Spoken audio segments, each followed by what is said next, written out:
I want to talk to you today about your spine and the low back, because low back injuries are so prevalent, especially in our society that tends to sit so much, and we tend to have poor body mechanics throughout our lifetime. So all these things set you up for having low back pain. This is a model of the vertebral column, and you can see we have 24 vertebrae, in between which we have what are called discs, and they're sandwiched in between the vertebrae. And those discs take a lot of abuse through compression, from twisting, shearing forces.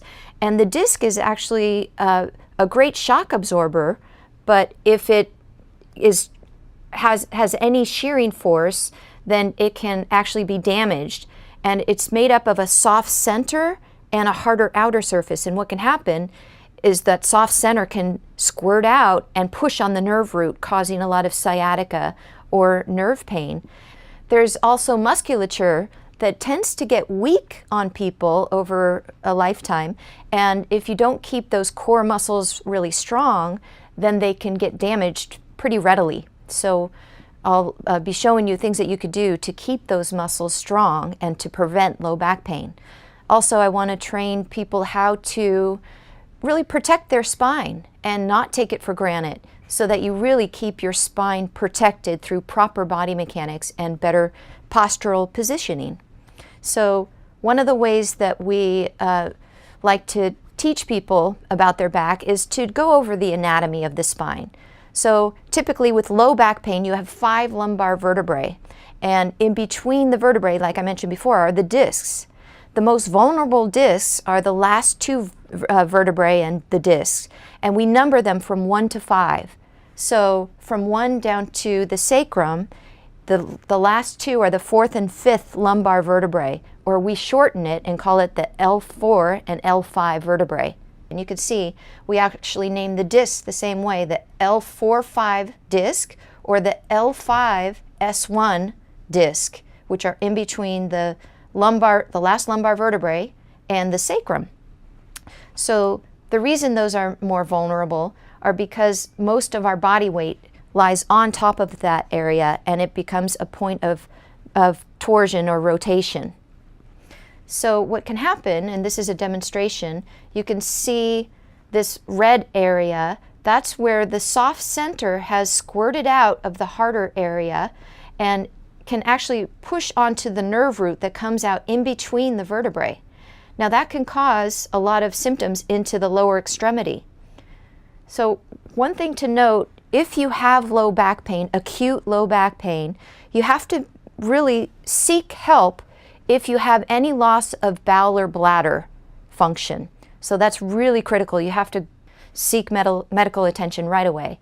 Or if it's associated with any fever, if you've had history of cancer, if you have any night pain along, not just from positional night pain, but if it just wakes you out of a sleep, or if you have bilateral leg symptoms, meaning numbness or tingling into both legs, or if you have loss of control, motor control or muscle control of one leg or both legs, you want to seek medical attention right away. So those are some of the precautions. Otherwise, you can try to remedy the situation on your own. If the symptoms last, however, more than 2 weeks and they're not improving, you should then seek medical attention. So some of the things that you can do on your own to help remedy your situation with the low back pain, the combination of heat and ice works really well. So you can start out 15 minutes on a heat pack or a hot shower even, and then ice for 15 to 20 minutes right on the lumbar spine. Now this is an ice pack that we love because it's very pliable, so it would be very comfortable to lie on.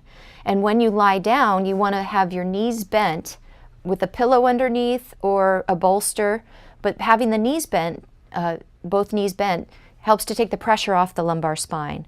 So this is a great ice pack. Nothing too firm or hard that'll be too uncomfortable in your low back. And then, like I said, you can use just a nice heat pad or a hot shower and really get the hot water on your low back. That usually feels really good. But you always want to end with the ice because the ice is such a great local anti-inflammatory, and it can really help to dissipate some of that heat or inflammation in the lumbar spine. Also, you want to try to rest, not be too active, and you won't feel like being too active anyway with the low back pain. But you want to try to get some really controlled movements into the spine, and I'll go over those a little later. But you don't want to be completely bedbound. You want to try to move, but in as pain-free of a motion that you can. And we'll go over body mechanics for that later. But it's really important to, usually walking is tolerable, even if you can't stand up fully. With acute low back pain, people tend to want to be bent over a little bit.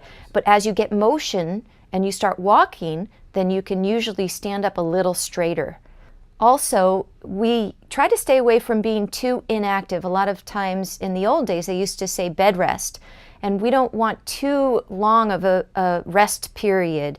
Really, we want to try to get you moving as soon as possible, but safely.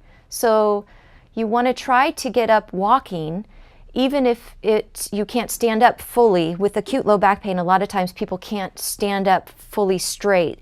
They tend to be bent over.